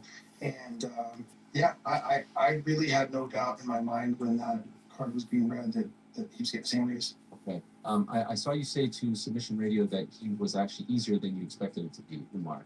What do you mean by that?